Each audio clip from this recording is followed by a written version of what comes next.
जय मसीह की। एबीएस में आप सभी लोगों का स्वागत है। आज हम उत्पत्ति के 35वें अध्याय का अध्ययन करेंगे। आइए पहला वचन पढ़ते हैं। तब परमेश्वर ने याकूब से कहा, यहाँ से कूच करके बेथेल को जा और वहीं रह और वहाँ ईश्वर के लिए वेदी बना, जिसने तुझे उस समय दर्शन दिया जब तू अपने भाई एसाव के डर से भागा जाता था। मेरे प्रियो, जब याकूब शेकेम में था और उसके दोनों बेटे शिमोन और लेवी मिलके उस नगर को लूट लेते हैं, तब जो याकूब रहता है वो बहुत परेशान रहता है, डरी हुई अवस्था में रहता है। तब यहोवा उससे कहता है कि तू इस जगह से निकलकर बेथेल को चला जा और वहीं जाके तू रह और एक वेदी बना अपने उस परमेश्वर के लिए जिसने तुझे दर्शन दिया जब तू अपने भाई एसाव से उसके अधिकारों को छल से लेके जब तू भाग रहा था, डर से भाग रहा था, उस समय जिस परमेश्वर ने तुझे दर्शन दिया, उस परमेश्वर के लिए जाकर वेदी बना। तो जब परमेश्वर ने ऐसा कहा, तब याकूब ने अपने घराने से और अपने सभी संगी साथियों से कहा कि तुम लोग 3 कार्यों को उसने कहा। पराये देवताओं को अपने से दूर करो, अपने आप को शुद्ध करो और अपना वस्त्र बदल डालो। पराये देवताओं को दूर करो, अपने आप को शुद्ध करो, अपना वस्त्र बदल डालो। तो जितने लोग थे उनके बीच में से जितने पराये देवता और उनके जो कानों के कुंडल थे, ये सब लेके वो याकूब को दे देते हैं। याकूब इन सभी को लेकर शेकेम के सिंदूरी वृक्ष के नीचे गाड़ देता है और ये लोग सब वहाँ से कूच करके बेथेल की ओर निकल पड़ते हैं। तो जब ये लोग बेथेल की ओर निकलते हैं तो उस समय शेकेम के चारों ओर के कोई भी व्यक्ति इनका पीछा नहीं करते हैं, क्योंकि परमेश्वर उनके अंदर इनके प्रति एक डर या भय दे देता है। कोई भी उनका नुकसान नहीं करता, कोई भी इनका पीछा नहीं करता है। तो ये लोग वहाँ से निकल के बेथेल को पहुँच जाते हैं। बेथेल में पहुँचने के बाद याकूब परमेश्वर के लिए एक वेदी बनाता है उस स्थान पे जहाँ पे परमेश्वर ने उसे पहली बार दर्शन दिया था, और उस जगह का नाम वो एल बेथेल रखता है। और उस जगह में जो रेबेका की दूध पिलाने वाली दाई रहती है वो मर जाती है, तो वो लोग उसे बेथेल के सिंदूरी वृक्ष के नीचे गाड़ देते हैं और उस जगह का नाम, आइए एक वचन हम पढ़ते हैं, 8वां वचन हम पढ़ते हैं। और रिबका की दूध पिलाने हारी दाई दबोरा मर गई और बेथेल के नीचे सिंदूर वृक्ष के तले उसको मिट्टी दी गई और उस सिंदूर वृक्ष का नाम अल्लोन बक्कूत रखा गया। तो उस जगह में उस दबोरा को दफनाने के बाद वो लोग वहाँ पे रहते हैं। तब परमेश्वर एक बार फिर से याकूब से बातें करता है कि तू फले बढ़े, तेरे वंश को मैं आशीष दूंगा, तेरे वंश को मैं वो देश दूंगा जो मैंने अब्राहम को दिया, इसहाक को दिया, और तुझे और तेरे वंश को भी मैं दूंगा। तो परमेश्वर इस प्रकार से दूसरी बार याकूब से बात करते हुए उसे आशीष देता है। आइए हम वचन को पढ़ेंगे। 10वां वचन। और परमेश्वर ने उससे कहा, अब तक तो तेरा नाम याकूब रहा है, पर आगे को तेरा नाम याकूब न रहेगा, तू इस्राएल कहलाएगा। सो उसने उसका नाम इस्राएल रखा।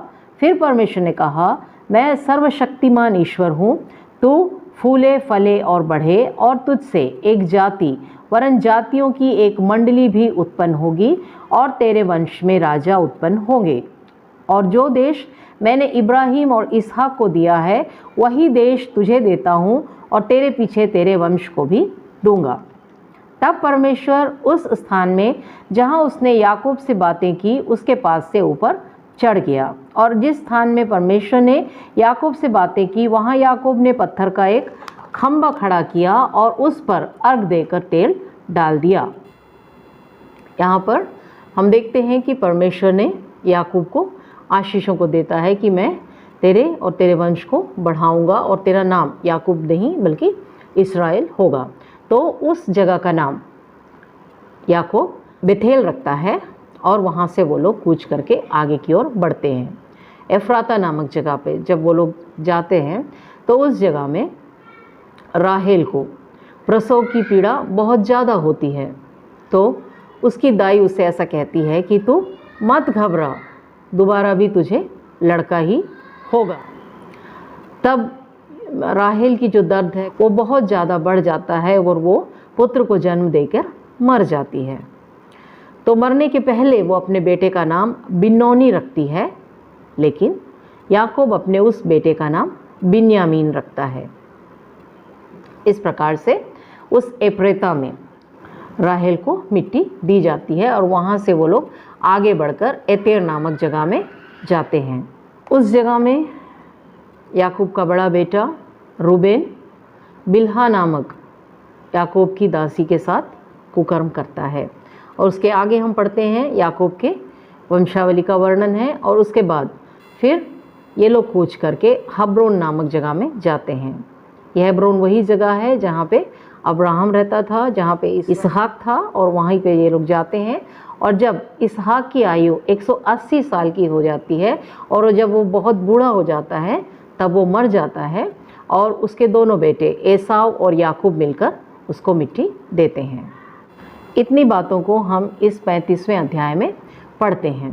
तो 35वें अध्याय को मेरे प्रियो जब हम पढ़ते हैं तो हम एक बात को समझ सकते हैं कि परमेश्वर याकूब से कहता है कि तू बेथेल की ओर लौट आ। हम जानते हैं कि बेथेल में पहली बार जब परमेश्वर ने उसे दर्शन दिया था उस समय याकूब डर से भाग रहा था। अपने भाई को 2 बार उसने छल किया। पहले बार उसका पहलौठे का अधिकार ले लिया और दूसरी बार उसके पिता के द्वारा दिए गए आशीषों को वो चुरा लिया और इस प्रकार से अपने भाई से डर के वो भाग रहा था। तब वो याकूब था। लेकिन 20 साल वो अपने मामा के यहाँ काम करने के बाद और वहाँ से निकल के चलने के बाद वो इस्राएल नाम के साथ बेथेल में वापस आता है। या फिर यूँ कहें कि परमेश्वर उसके जीवन में एक अवसर देता है कि वापस वो बेथेल में आए। बेथेल अर्थात परमेश्वर के सानिध्य में आए, परमेश्वर का दर्शन जहाँ पे वो पाया, जहाँ पे परमेश्वर ने उससे बातें की, उस जगह के लिए परमेश्वर उसे बुलाता है, वापस बुलाता है। मेरे प्रियो, हमारे जीवन में भी हमें इस बात को समझने की आवश्यकता है कि यदि हमारे जीवन में कोई गलतियां हो जाती हैं, यदि हम किसी कारणवश परमेश्वर से दूर हो जाते हैं, तो भी परमेश्वर हमें एक दूसरा मौका जरूर देता है कि हम परमेश्वर के पास वापस आ जाएं।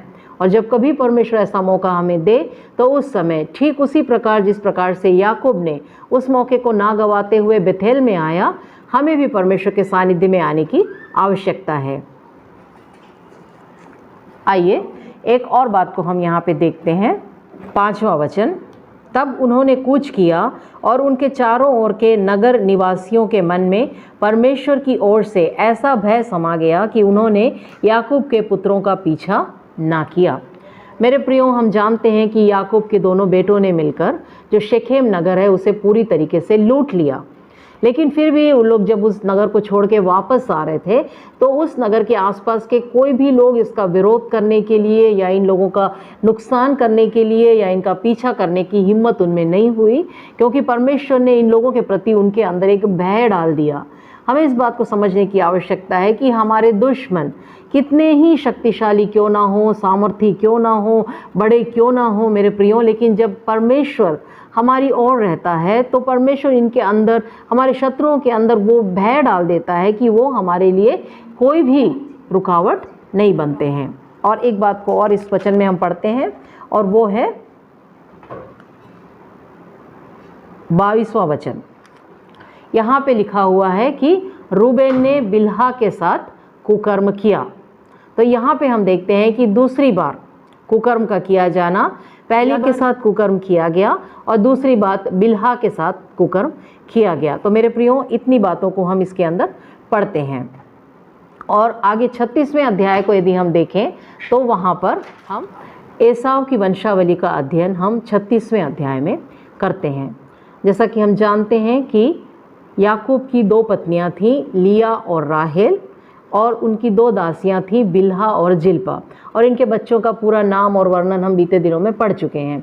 तो ये 36वें अध्याय में एसाव, जिसे कि एदोम भी कहा जाता है, कि वंशावली का वर्णन है। और हम जानते हैं कि एदोम ने कनानी स्त्रियों से विवाह किया और उसके बाद जब उसे पता चला कि उसके पेरेंट्स को कनानी लड़कियां पसंद नहीं हैं तो वो जाकर इब्राहिम के बेटे इस्माइल की एक बेटी से भी उसने शादी की और उसे अपने पत्नी बनाया। तो इन लोगों के जितने बच्चे हैं अर्थात एसाव की जो वंशावली है उसका वर्णन हम 36वें अध्याय में पढ़ते हैं। तो मेरे प्रियो, मैं आप लोगों से निवेदन करती हूँ कि 36वें अध्याय को आप स्वयं अपने घर में पढ़िए, एक एक नाम को आप अच्छे से पढ़िए, और यदि कोई डाउट इस चैप्टर में आपको मिलता है तो आप ज़रूर कमेंट बॉक्स का इस्तेमाल कीजिए। तो आज के लिए इतना ही मेरे प्रियो। परमेश्वर आप सबों को आशीष देवे। जय मसीह की।